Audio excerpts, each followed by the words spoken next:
Hi there, it's Catherine here from Inky Fingered Cat, and I'm back today with another of my Advent card making series.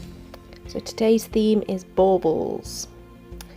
So what did I decide to do? Well, I decided to grab my Paperartsy fresco paints and some Paperartsy stamps. This tag is one that's from an Emma Godfrey Eclectica set, and the baubles that I'm going to use is from a Darcy set.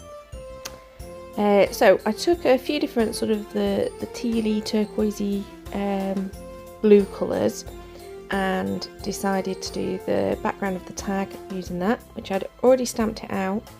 And then I wanted to use purple colours, so I think this is either amethyst or mulberry, I can't remember which one it is.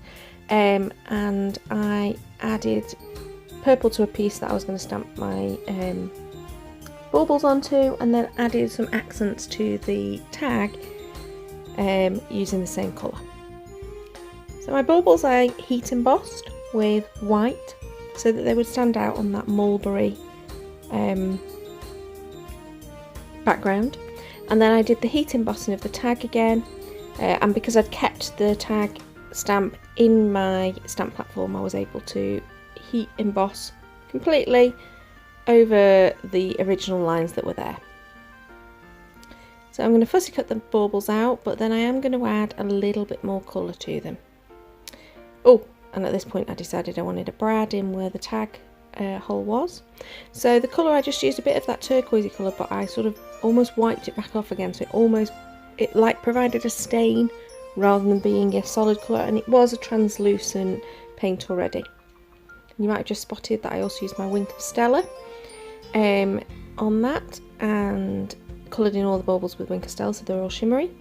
And then I created two tiny bows, which I actually forgot to adhere until well after I'd made the card, and I went back and I remembered to adhere the bows, but I used a little bit of ribbon just to have the baubles dangling from something higher up. And now it's time for a sentiment, and again I wanted to create my own background to the paper and heat emboss in white. So again I used the paint to create the background, and then I heat embossed. First one I didn't do a very good job of, so I did it again, and then I cut the sentiment up. Of course I needed to have some edging to these pieces so that they would stand out a little bit, so I used a little bit of the watering can. And now this is a pre-made panel to go on the card front. It's not a card itself, it's just a panel that I'd done when I was doing my stash of them. So I kept it simple, glued everything down, and then adhered it to the card front.